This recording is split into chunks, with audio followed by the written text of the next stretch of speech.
discuss about taxonomic classification, which is the part 3 of this chapter 1, the living world. If you haven't watched the previous videos of this chapter, I'll provide the link in the description. So let's start. So finally, we are discussing about taxonomic classification. Actually, we have discussed about taxon. What is taxon actually? But I'll repeat it again. The unit of classification is actually taxon. Like, classification is not a single step process, you know. If we need to classify something, we have to identify the number of similar characteristics with respect to the dissimilar characteristics as well. So we have to take in account both the characteristics, and then we'll further classify, right? So classification consists of a series of steps in a hierarchical manner.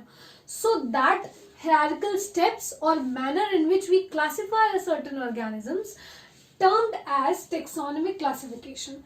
And why we are calling it as taxonomic? Because each step or each category or each rank or each level denotes a level which is known as taxon. So कहने का क्या मतलब है कि जो भी हमारे levels होंगे into which we are classifying certain organisms, basically जो कि दिख रहे हैं आपको 7 होते हैं, किंगडम, फाइलम और division, class, order, family, genera, species. So ये 7 जो कैटेगरीज हैं, इन्हीं को हम इंडिविजुअली क्या बोल देंगे? Taxon. So this is one taxon at one level, taxon at another level, right? So these are termed as unit of classification, right? Because smallest unit इससे छोटी कोई नहीं होती है, ठीक है? So यही smallest unit है, that's why we call it as unit of classification as taxon. And due to this taxon only, because each step is denoting a taxon, so we call it as a taxonomic classification, right? Now taxonomic classification में सबसे पहले मैंने आपको बोला कि ये 7 basic हमारे taxon आएंगे, लेवल्स आएंगे, जिसमें हमें क्लासिफिकेशन करना है या क्लासिफाई करना है किसी भी ऑर्गेनिज्म को. सो यहाँ पे बहुत आपको सीरीज में दिख रहे हैं, बट कई बार जरूरी नहीं है आपको हमेशा पूरा का पूरा एज एन सीरीज में दिया होगा, राइट? आपको पता होना चाहिए कि कोई भी अगर ऑर्गेनिज्म गिवन है तो कुछ भी पूछ सकते हैं, राइट? जरूरी नहीं है पूरी क्लासिफिकेशन पूछेंगे, कुछ भी पूछ लेंगे. फैमिली के बताओ, उसकी फाइलम बताओ, ऑर्डर बताओ, जीनस बताओ, स्पीशीज बताओ. सो आपको क्वेश्चन पढ़ना है कि आपसे एक्चुअली पूरी क्लासिफिकेशन मांग रहे हैं या they are just asking about one of the taxon, right? So यहाँ पे सबसे लोएस्ट जो कैटेगरी या टेक्सोन आता है दैट इज स्पीशीज, और सबसे हाईएस्ट जो रैंक है विद दैट इज किंगडम, ठीक है?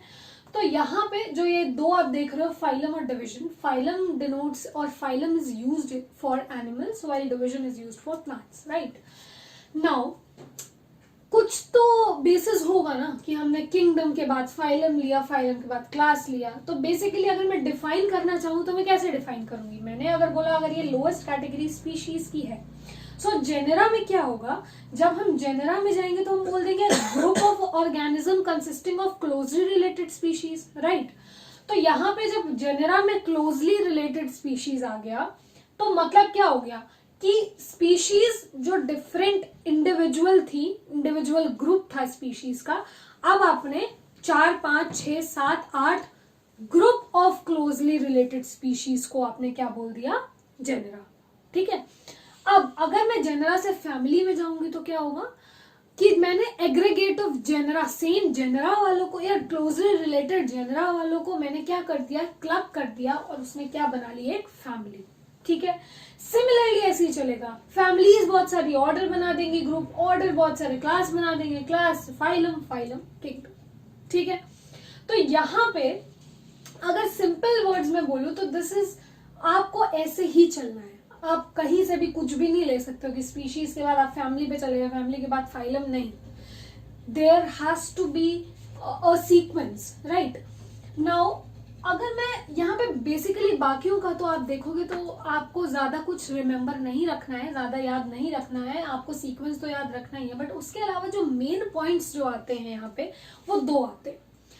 फैमिली में हम जब ऑर्गेनिज्म को क्लासिफाई करते हैं तो कुछ कैरेक्टरिस्टिक्स होते हैं जो कि हमें ध्यान में रखने पड़ते हैं, और उसका बेसिस क्या है? Basis of classification into category क्या है? Vegetative and reproductive characters of that plant species. ठीक है, तो मतलब क्या है कि जब भी आप किसी भी प्लांट स्पीशीज की फैमिली देखोगे तो आपको वेजिटेटिव एंड रिप्रोडक्टिव कैरेक्टर्स दोनों आपको ध्यान में रखने हैं। तो basis of classification of family आपको ये 2 पॉइंट्स याद रखने हैं, vegetative and reproductive, right. Now if we go for order, वहां पे हमारे पास केवल एक ही मेन चीज आती है, दैट इज फ्लोरल कैरेक्टर्स। तो यहां पे जो क्लासिफिकेशन होगा that will be based only on floral characters in plant species, right. So ये हमारा जो था, ये था एक जनरल, आपको मैंने बताया टेक्सोनॉमिक कैटेगरीज हो गई, क्लासिफिकेशन हो गई, और आपको ऐसे ही चलना है। स्पीशीज मैंने बताया lowest rank, lowest category, and kingdom is the highest rank और हाईएस्ट कैटेगरी। सो यहाँ पे कुछ की पॉइंट्स हैं जो कि आपको इस पूरे टॉपिक में से याद रखने हैं, जो मेन पॉइंट्स होंगे, राइट। क्या क्या? लोअर द टैक्सा इज, जितना ज्यादा टैक्सा लोअर होगा, लोअर आप कंसिडर करोगे, more are the common characteristics among the individuals but less similar characteristics among the individuals of that taxon. Confusion? देखो, जब भी हम लोअर टेक्सा की बात करेंगे, लोअर मीन्स फॉर एग्जाम्पल मैं बोलती हूँ स्पीशीज, ठीक है, वहां पे आपके कॉमन कैरेक्टरिस्टिक्स तो ज्यादा हो सकते हैं, ठीक है, बट सिमिलर कैरेक्टरिस्टिक्स लो हो जाएंगे। डिफरेंस समझो। किंगडम, लार्ज ग्रुप, किंगडम आप किस में डिफरेंशिएट करोगे? Plant animal, plant kingdom, animal kingdom, ठीक है। तो उधर ये सबसे हाईएस्ट कैटेगरी और सबसे ज्यादा ग्रुप ऑफ इंडिविजुअल्स किंगडम में होंगे, ठीक है। तो जितना ज्यादा टेक्सा हायर होगा, क्या होगा, उतना ही लेस कॉमन कैरेक्टर्स आ जाएंगे, ठीक है, और मोर सिमिलर कैरेक्टर्स आ जाएंगे। क्लियर हो रहा है? तो ये चीज आपको ध्यान रखना है। कई बार बच्चे कंफ्यूज करते हैं कि कॉमन कैरेक्टरिस्टिक्स पूछते हैं तो सिमिलर कर देते हैं, सिमिलर में कॉमन कर देते हैं। तो आपको याद रखना है कि common characteristics is common among the individual, similar is कितने सिमिलर है, आप समझ रहे हो इस चीज को। सो सिमिलैरिटी और कॉमन दोनों अलग टर्म्स हैं, दोनों के अपने डिफरेंट मीनिंग्स है। तो आपको याद रखना है कि जितना ज्यादा लोअर होगा taxa, species, genera compared with the kingdom and phylum, क्या होगा, मोर कॉमन कैरेक्टरिस्टिक्स होंगे बट लेस सिमिलर कैरेक्टरिस्टिक्स होंगे। तो ये आपको याद रखना है, बहुत इंपॉर्टेंट पॉइंट है। फाइन। सेम बात, higher the category greater is the difficulty of determining the relationship to other taxa. क्यों? आप खुद सोचो, अगर मैंने आपको कोई एक प्लांट स्पीशीज दे दी, ठीक है, और मैंने बोला इसका नाम ढूंढ के लाओ, मैंने कुछ नहीं बताया, तो आप केवल, आपको क्या पता है उसका, that is plant kingdom, right. तो इतने मिलियंस ऑफ स्पीशीज में से आपको ये पूरा क्लासिफिकेशन उसका ढूंढना है, जस्ट नोइंग किंगडम, राइट। आपको और कुछ नहीं पता, तो वो डिफिकल्ट होगा। वही अगर मैं आपको कोई प्लांट दूं कि ये सोलेनेसी फैमिली का है, तो आपका यहां तक तो क्लियर हो गया, फैमिली तक का। अब आपको सिर्फ क्या ढूंढना है, इस फैमिली में कितने जेनरा और स्पीशीज है। तो आपके लिए ये काम इजी होगा ना, रादर देन कि मैंने आपको कोई भी रैंडम प्लांट उठा के दे दिया और मैंने उसका कुछ डिस्क्रिप्शन ले दिया और बोला है ढूंढो, तो वो ज्यादा डिफिकल्ट होगा, राइट। सेम चीज यहाँ पे लिखी हुई है कि जितना ज्यादा कैटेगरी हाई होगी, उतना ही ज्यादा डिफिकल्टी होगी of determining the relationship to other taxa at the same level. Fine, कि सेम लेवल पे हमें ढूंढने में मुश्किल उतनी ही होगी, और सिर्फ सेम लेवल पे ही नहीं, अगर हम डिफरेंट लेवल पे भी ट्राई करेंगे तो भी मुश्किल होगी, ठीक है। तो hence process of classification become more complex. Clear हो रहा है ये चीज कि कभी भी जब मैं हायर ऑल्टीट्यूड से चीजें देखूंगी, जहां पे ब्रॉडली, बहुत ब्रॉडली क्लासिफाइड है, वहां मुझे क्लासिफिकेशन करने में, आइडेंटिफिकेशन करने में, नोमेनक्लेचर करने में मुश्किल होगी। ऑब्वियस सी बात है, क्योंकि वहां पे बहुत सारे ऑर्गेनिजम्स इंक्लूडेड है। बट अगर मैं बात करूंगी सिर्फ और सिर्फ एक स्पेसिफिक फैमिली की, एक स्पेसिफिक ऑर्डर की, एक स्पेसिफिक जेनरा की, तो ऑब्वियसली मेरे लिए क्लासिफिकेशन का प्रोसेस इजी हो जाएगा कंपेयर्ड विद द प्रीवियस।